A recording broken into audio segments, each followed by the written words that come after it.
Est-ce que tu as déjà ressenti cet abîme silencieux qui se creuse entre toi et ton partenaire? Ces moments où vous êtes dans la même maison, dormez dans le même lit, mais semblez vivre dans des univers parallèles. Et si je te disais qu'il existe un modèle caché dans les mariages les plus solides, dont personne ne parle, ce n'est pas à propos de la communication, ce n'est pas à propos du sexe, ce n'est pas à propos des finances, non. C'est quelque chose de si révolutionnaire que ça va remettre en question tout ce que tu pensais savoir sur les relations. Aujourd'hui, je vais te révéler le rôle le plus puissant et le plus incompris au sein du mariage. Et quand tu auras compris ça, tu ne regarderas plus jamais ton mariage de la même façon. Prépare-toi à une vérité qui peut sauver ta relation avant même que tu ne réalises qu'elle a besoin d'être sauvée. Quel est le rôle de l'épouse lorsque le couple est en conflit? Il y a une analogie biblique qu'on utilise depuis des siècles déjà. Le mariage comme une comparaison en reflet du Christ et de l'Église. Mais laisse-moi te poser une question qui va chambouler ton esprit maintenant. Est-ce que tu n'aurais pas regardé cette analogie sous les mauvais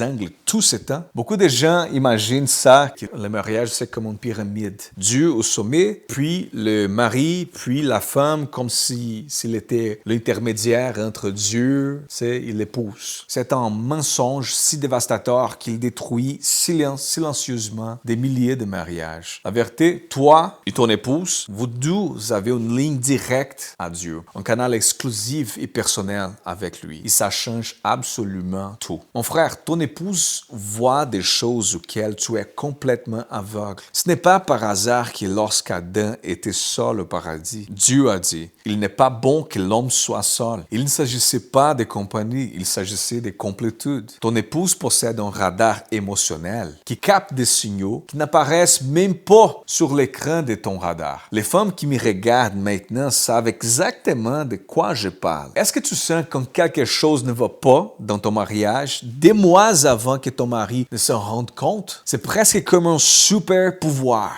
Et maintenant vient la partie qui va changer ton mariage pour toujours. Quand ton épouse perçoit que quelque chose ne va pas, une révolution silencieuse commence. Je parle de la femme sage, ok? D'abord, elle ne court pas vers toi pour pointer les problèmes, non. Elle l'amène à un lieu plus élevé. Elle se met à genoux et ouvre son corps devant Dieu. Seigneur, je vois quelque chose qui se brise entre nous. Donne-moi des mots, donne-moi de la sagesse, donne-moi les bons moments pour parler. Ces moments de prière sont les moments les plus puissants de tout le processus. C'est comme si elle portait une lampe dans une grotte sombre. Avant même de dire quelque chose, quoi que ce soit, elle illumine déjà le chemin. Après la prière vient l'action. L'épouse a la responsabilité de communiquer ses perceptions à son mari, mais avec sagesse. Il y a des façons de faire ça qui préserve à la fois le respect et la vérité en même temps. Choisir les bons moments, pas au milieu d'une crise, bien sûr. Utiliser un langage qui invite au dialogue, pas à la défense. Se concentrer sur le problème, pas sur les échecs du mari, non. Offrir des perspectives et des solutions possibles. Laisse-moi te raconter quelque chose qui m'est arrivé récemment, quelque chose que je n'ai jamais partagé publiquement. J'ai préparé une série importante de messages, 3 semaines de travail intense. La veille de la première prédication, ma femme s'est approchée de moi pendant que j'ai révisé mes notes. Et elle a dit, est-ce que je peux dire quelque chose à propos de ce message que tu prépares? Donc, j'ai ressenti comme une certaine résistance intérieure, tu sais. Mais maintenant,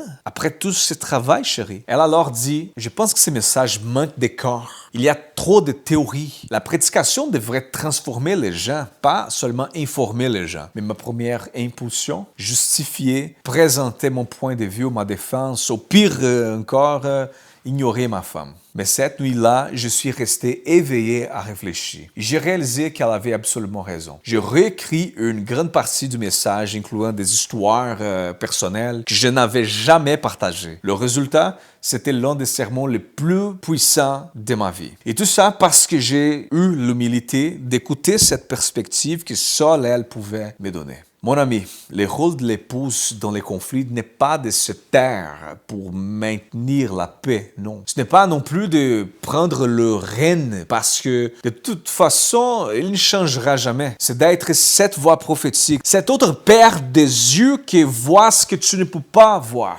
Quand une épouse parle avec sagesse et qu'un mari écoute avec humilité, quelque chose de surnaturel se produit dans les mariages. Les mariages qui survivent ou grandes tempêtes ne sont pas ceux qui n'ont jamais de conflit. Ce sont ceux où l'épouse a le courage de dire quelque chose ne va pas ici. Ou le mari a l'humilité de répondre « Aide-moi à voir ce que tu vois ». Et à ce moment-là, à ce moment précis, vous n'êtes plus seul dans la bataille. Vous êtes côté à côté. Regarde le même ennemi, au lieu de vous regarder l'un l'autre comme des ennemis. Et ça, mon ami, ça change absolument tout. Laisse-moi partager une scène. Une famille dans un parc, un mari achète un soda sans glace pour sa femme et un jus pour son fils. Elle dit alors d'acheter un Coca-Cola sans mettre de la glace là-dedans. De plus, notre fils n'aime pas de jus d'orange.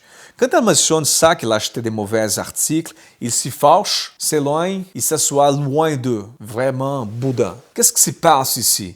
L'épouse a communiqué un besoin pratique. Le mari l'a pris comme une critique personnelle. Au lieu de diriger, il a réagi avec auto-apitoiement. Le véritable leadership à ce moment-là serait reconnaître l'information. Elle aime la glace. Le fils a besoin d'un autre jus. Surmonter l'orgueil blessé. Agir avec amour. Je vais chercher la glace et les bons jus. Est-ce que tu te rends compte combien de conflits dans nos mariages suivent exactement ces schémas? En termes pratiques, le mariage le plus fort est celui où l'épouse a le courage de partager ses perceptions avec humilité. Le mari a l'humilité de recevoir ses perceptions avec courage. Les deux reconnaissent qu'ils sont imparfaits, mais complètement complémentaires. Ils cherchent Dieu d'abord, puis l'un l'autre. Et la responsabilité de l'épouse dans la résolution des conflits n'est pas de se taire ou de se prendre le règne. C'est d'être une partenaire spirituelle active que prie d'abord, communique avec sagesse, fait confiance au leadership de son mari, mais offre sa perspective unique. Recherche l'unité par la victoire. Si tu appliques ces principes dans ton mariage, les conflits se transformeront en opportunités de croissance et d'intimité plus grandes. Si cette vidéo a touché ton cœur, partage-le avec quelqu'un qui a besoin d'entendre ça aujourd'hui.